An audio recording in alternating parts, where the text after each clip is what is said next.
Welcome to the Purified and Proven show. I'm your host, Clarisa Mann. Listen in every week as I help believers stay committed to their walk with God, no matter the challenges. I offer encouragement and practical direction to navigate the mental and emotional struggles of the Christian journey. Together, we'll navigate the pain points and take actionable steps to move closer to God, one day at a time. Let's start the show.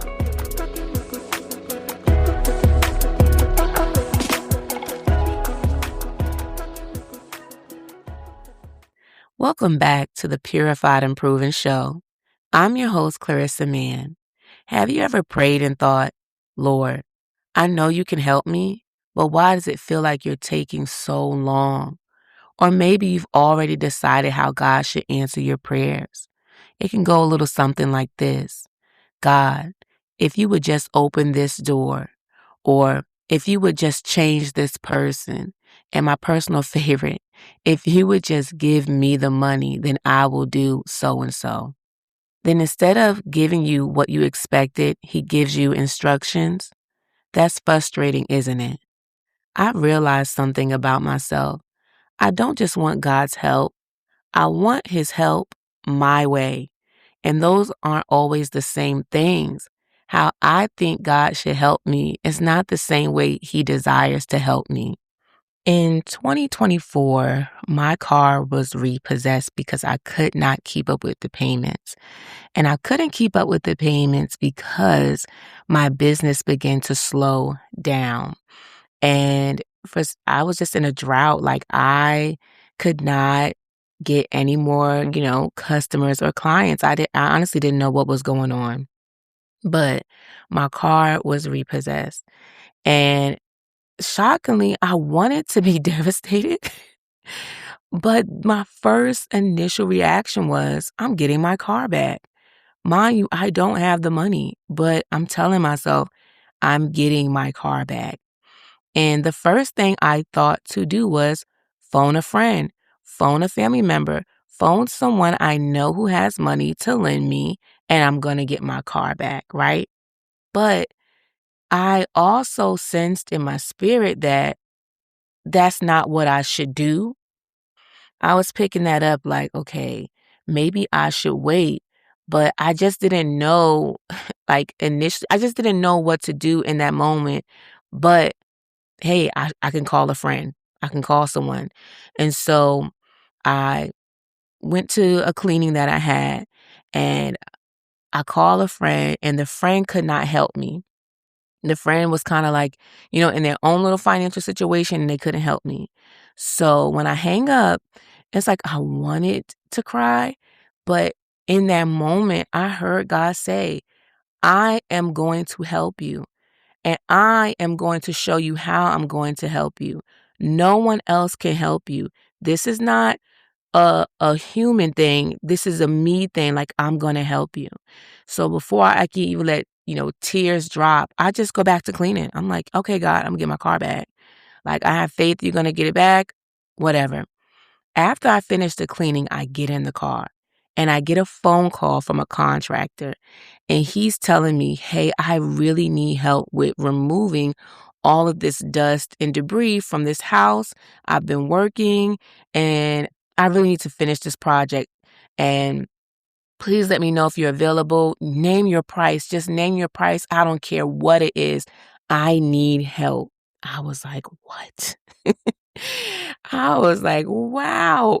And you would think like, oh, I don't know. Let me not say you would think. I'm not going to say that. I take that back. Anywho, so I'm like, okay, perfect. I tell him, hey, I can come on the date and time that you need me to come. My sister's with me. She helps me clean. I tell him the price and he gives it to me. I'm like, oh my goodness. So I speak with someone at the bank and they let me know, oh, it's an additional fee. I'm like, okay. You guys love to add on fees. That's one thing I cannot stand. They're like, no, you're not going to pay your regular payment. We're going to put some fees on you. So they tell me the fees. I'm like, whatever. So my oldest sister, she's like, oh, that's not an issue. I have it. I'm going to give it to you. And even in that moment, my oldest sister, she's looking at me. She's like, you're just handling this so well. Like, you're not upset. And I'm like, I just have faith. Like, I really am believing that God is going to help me and stuff. So she gave me it, the rest of the money that I needed. And I go to the bank and I'm just standing there like, I'm just so overjoyed because the turnaround time from like them taking my car maybe like on a Friday, I want to say it was like a Friday. And I think I got my car back like on a Tuesday. And when I initially went to the bank to figure out what was happening, and they were telling me like, oh, this is the reason why they repossessed my car. The way that she was speaking to me was like, you're not getting your car back. I meant to mention that. Like the way she was speaking to me was just like, okay, yeah, I can tell you all the fees and stuff, but in her mind and in her tone was just like, girl, you're not getting your car back. But I got my car back. And so when I went to physically go get my car from the company who repossessed it, the gentleman is sharing with me, your car is in such great condition. Your car is just so nice. Like it values at like 21,000 or something like that. And I'm like, that's not even how much I paid for the car, but that just goes to show you how how this business works, especially when it comes to cars. So he's just like telling me all these things. So, like I'm so shocked. Like he's so shocked and surprised I'm there to get my car. I'm like, yeah, I'm here. I'm here. Give me my baby. And I got my car back. And when I just tell you, when I got in my car, the way I screamed riding off, I was so thankful because I feel like I haven't had God show up in a way like that for me before. And I genuinely believe it was because I had faith. Like, I just had faith. Like, I'm getting my car back. And I don't even know where that came from. Like, I'm a crybaby. So I was surprised, like, at myself. I was not breaking down crying or anything like that. But it just goes to show that how I was looking for help is not the way how God wanted to help me. He didn't want to use a human being. He didn't want me to phone a friend, phone a family member to get me out of this situation. He wanted to do it. He wanted to show me that he is Jehovah Jireh. He wanted to show me that I am the God who will provide for you, even when it looks impossible, even if they're telling you with this conviction in their voice that you're not getting your car back. God got my car back for me. And as I was thinking about that over the weekend, like, man, I remember when my car was repossessed and things like that. I thought about these two stories in Second Kings and how God helped these two individuals who have like totally different statuses and their situation. But when I read the stories again, I could see how God was not only calling them to trust him, but also to glorify him. And the two stories I'm talking about is the widow with the oil and it's Naaman, the commander. He was the commander who had leprosy. So I'm just going to briefly go over each of their stories. So in 2 Kings 4, I'm not going to read the full verse, but basically from verse 1 through 7, the widow is talking to Elisha and she's reminding him, one, my husband served the Lord. My husband worked with you and we're in a difficult situation because her husband passed away and they have debt. And because they have debt and she doesn't have the money, they want to sell her two sons into slavery. And of course, think about this. Your husband passes away. You are left with no money. And now they want to sell your kids and like your only two sons into slavery. She's a widow. And then it's just, even back then, they talk about how widows were treated and how they were supposed to be taken care of by those, in their community. But, you know, she's in a very vulnerable position. And the fact that she approached Elisha and to remind him who her husband was and what he's done and how he served the Lord, I think that is something that we should be reminded of how God remembers the good things that we do. God remembers the things that we do unto him, and God is faithful even when we find ourselves in the most difficult circumstances. I think remind ourselves that we love Jesus, we serve the Lord, we're not perfect, but we have faith in him and that he can still help us no matter what the circumstances look like. And so Elisha asked her, "How can I help you?" And I'm pretty sure she's thinking, I mean, I would have thought this, like, "Elisha, I need money. I need money." And then he asked her again, "What do you have?" And her response, she says she has nothing but oil. "All I have is oil." And of course, in her mind, she probably just looks as the oil as something that you need to cook with, something that you could light candles with or lanterns with, or, you know, she's not thinking the oil as something that she can earn money from, just something that she could use probably in her daily life. And so when Elijah tells her what to do, she goes right into action. He tells her, "Go and ask your neighbors for pots and jars or whatever and fill them up. Fill each pot, fill each jar." And so she does exactly that. I didn't see, when I read this, there was no pushback. There was, "Are you sure? This doesn't make sense." She jumped straight into action. And what I love is that they say a flask of oil. Now, when you think of a flask, right, usually, I mean, I think people would use it for like to hold their alcohol, right? That's how I would see it in most of the times of movies and things like that. People would drink out of a flask. A flask is not that big. I feel like an original flask, if you look at it, it's not really that big.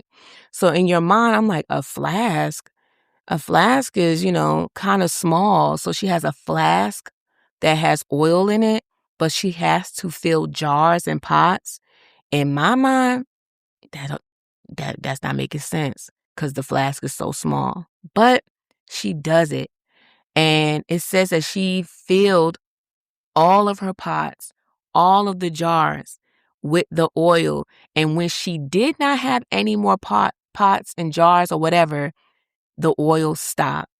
She was able to sell the oil, and she paid her debt, and she had enough to live off of for her and her sons. Now, if we skip over in 2 Kings 5, the commander Naaman, who has leprosy, I want to say the king of his city, I'll just say that, he admired him.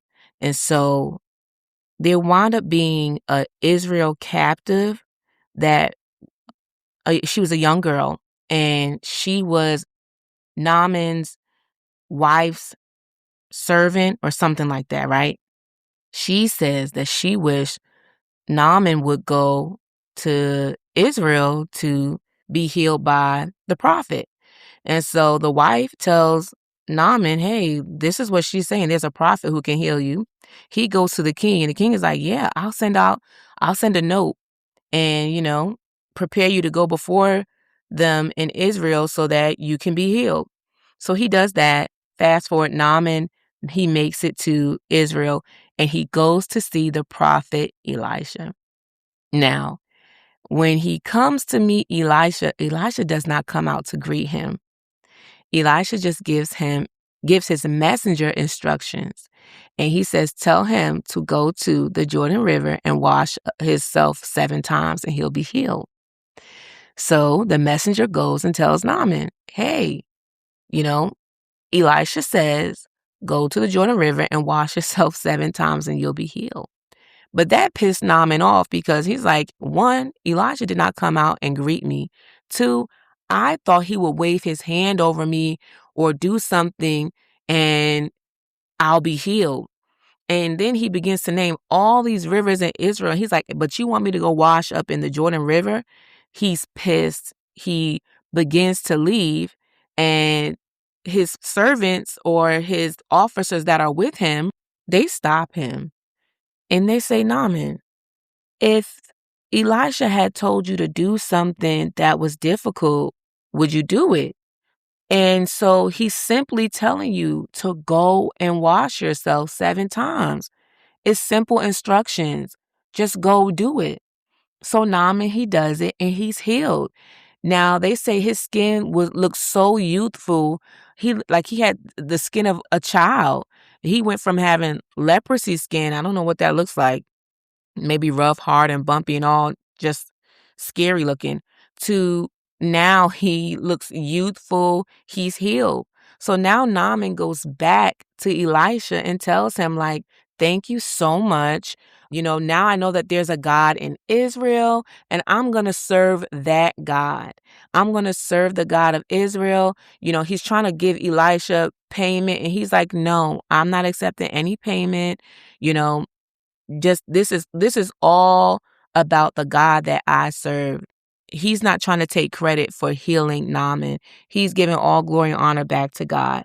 So Naaman, he's healed and he goes back to his city. My first point is that God starts with what you already have. And whether it is your faith, whether it is something, your gift, your skill, your talent, God starts with what you already have. So remember, the widow says she didn't have anything, but then she corrects herself and says, except a jar of oil or a flask of oil, right? God didn't ignore what she lacked, but he chose to begin with something she already possessed. And I don't even think it's more so of a lack. I just think it's something that she didn't consider that would be profitable. And even when I look at my own situation, why didn't I consider that he would give me another client or another customer? My instant thought was to ask someone else to help me financially instead of maybe going into prayer first or thinking like maybe God could bring me another customer, bring me another client. I just didn't consider that he could come through in that way. Sometimes we're so focused on everything that we don't have, we overlook what God has already placed in our hands. And maybe it's time, wisdom, experience, gifts, and relationships, how God wants to help us. Is usually in an unconventional way, or it requires us to step out. It requires us to sometimes have to humble ourselves and ask others for help. Think about the widow. Her husband passed away. She's in debt. She's knocking on doors and asking people in her community for jars. Just personally speaking, if I got those instructions, I would probably be a little hesitant because I would be a little embarrassed or possibly ashamed that I'm in this situation. Now I have to go knock on doors. And, people are nosy. They're so nosy. Why do you need jars? Why do you need pots?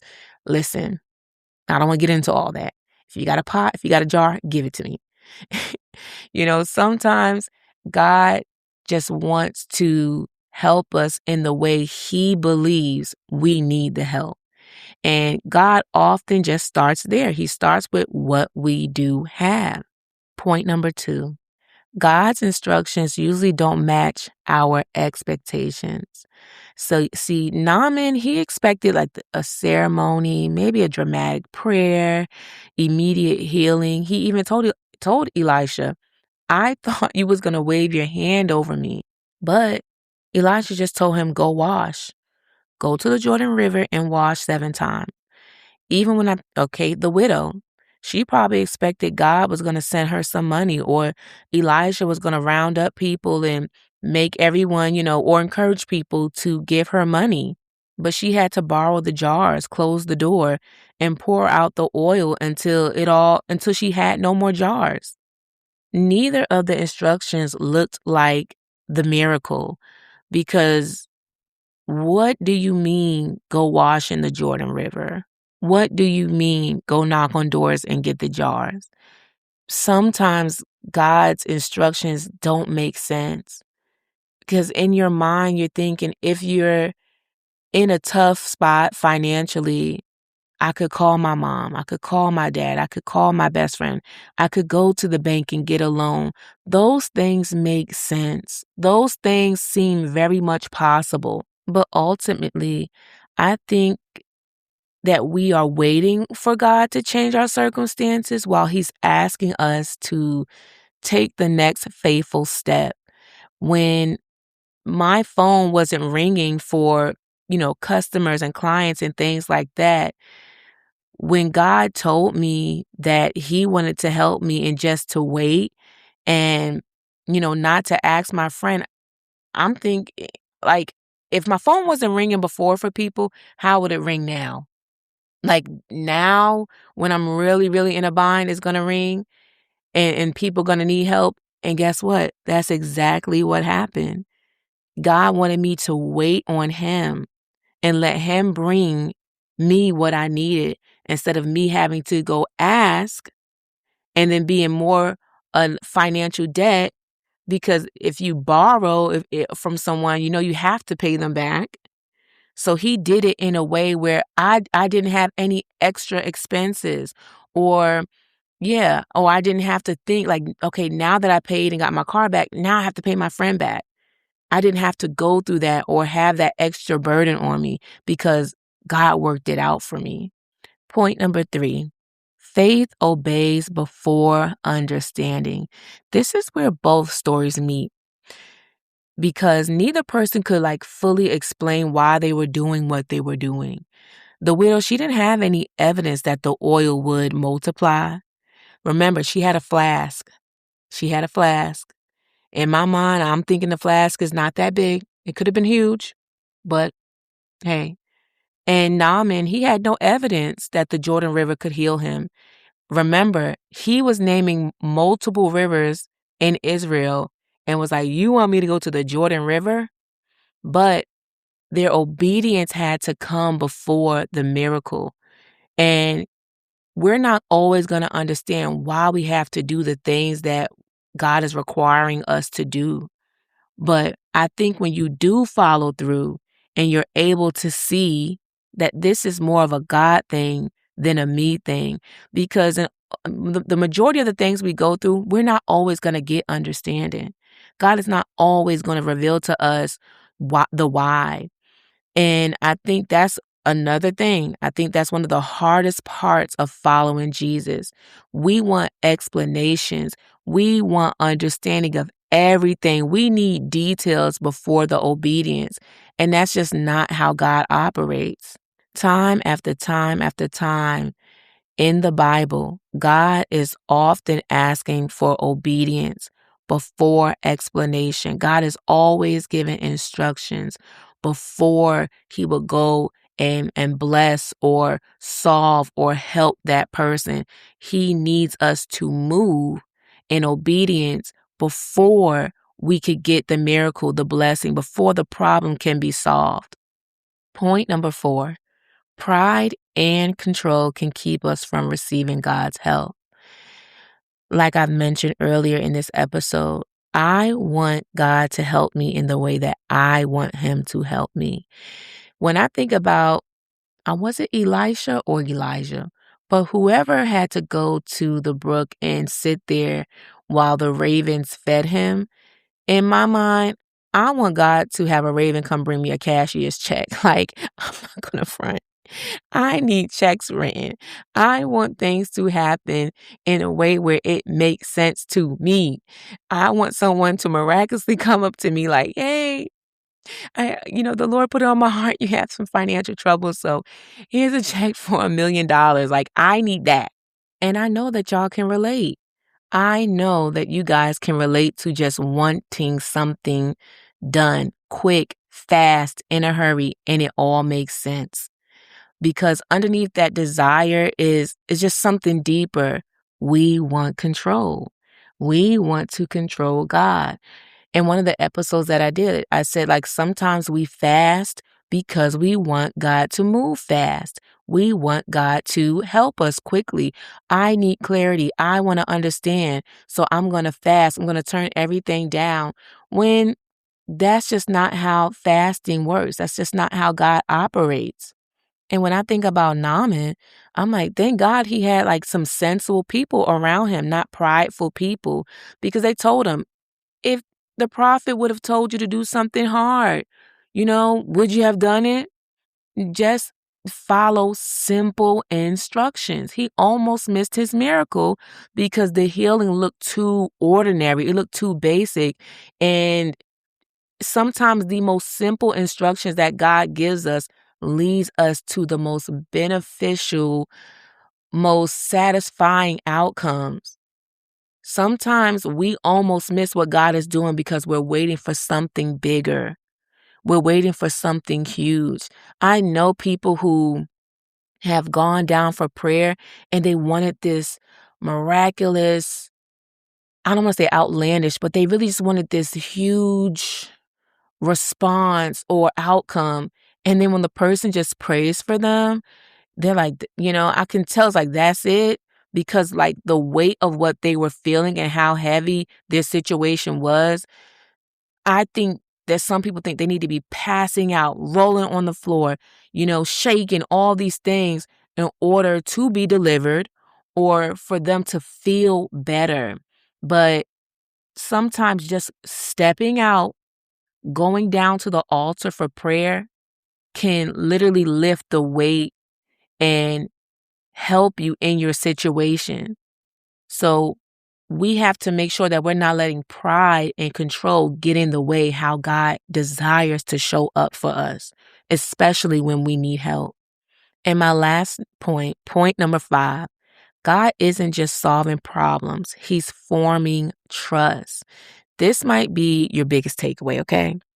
Because the oil wasn't the greatest miracle and the healing wasn't the greatest miracle. The greatest miracle was that both people learned who God is. See, the widow, she experienced God as the provider. She no longer has a husband. So who's going to provide for her? She had to learn God is going to provide for you. God is going to take care of you. And Naaman, who is a commander, who is admired by his king, he had to experience God as the only true God. Sometimes the miracle changes our situation. And other times, the greater miracle is that it changes us. See, towards the end of that story with Naaman, he said, I'm going to tell everyone about God, the God of Israel. He even asked if he could take, I want to say, dirt from Israel and bring it back to his city. And he even asked Elisha, hey, when I escort the king into the temple and he bows to his God, can you please ask God to pardon me when I bow with him? He wants to make sure that he only wants to serve God, the God of Israel now. He doesn't want to serve any other gods. He said, I'm not even going to burn incense or sacrifices to these other gods no more. I'm not doing it. See how his life changed? See how he had to experience God in the most simplest way, and that made him believe over the false gods that he was serving. It even made him just ask for grace when his master is going to go bow down to these false gods, because he know who the real God is now. The widow knows that God can provide for her. The widow knows now that although my husband is no longer here, God has financially provided to the point where if the debt is paid and me and my sons, we're great now. We can live off the remaining of what we have from the oil that I sold. I don't know exactly what you all have been praying for. Maybe you've been asking God for help. Maybe you have been waiting longer than you expected. Maybe his instructions don't make sense. Before you dismiss what God is asking of you to do, because it feels too ordinary or it seems impossible. It could seem impossible to you. Ask yourself this: is God asking me to trust him, or am I asking him to trust my plan? I'm going to say that one more time. Is God asking me to trust him, or am I asking him to trust my plan? You guys have to lean on this. Faith isn't pretending everything is okay. I couldn't pretend that I was all fine and dandy fine when my car was repossessed. It was just something in me that knew I'm getting my car back. They're not keeping my car. And I did have faith. I just didn't know how it was going to happen, but I had faith. Faith is choosing to obey God when you don't yet understand what he is doing. Even now in this season in my life, this area of my life, it's a lot that I don't understand. It's a lot where I'm like, Lord, is that making sense? That don't make sense. But I'm doing it anyway because I know that's what he's instructing me to do. This is where he's directing me. I can see where God is leading me and guiding me to, but it just doesn't make sense. And it doesn't have to. Just let God be God. Remember that he is God alone, and he will do what's necessary for you. So I just pray that you all don't give up and waiting and believing for whatever it is that you truly do need from God. I have 3 reflection questions for you all as well. The first question: am I asking God for help, or am I trying to tell him how to help me? The second question: has God already given me a next step that I've been avoiding because it seems too simple? And the third question: what area of my life requires me to trust God's character instead of my own understanding? As I wrap up today's episode, I'm just going to go over the points again. Point number 1: God starts with what you already have. Point number 2: God's instructions usually don't match our expectations. Point number 3: faith obeys before understanding. Point number 4: pride and control can keep us from receiving God's help. Point number 5: God isn't just solving problems, he's forming trust. If you enjoyed today's episode, if you were encouraged, if you believe that this episode will benefit someone, I ask that you all please rate this podcast, share it with someone, and like, comment, and subscribe on my YouTube page. I would definitely appreciate it. I pray that you all will have a great week. Be blessed, be safe, and I'll see you guys next Wednesday. Bye.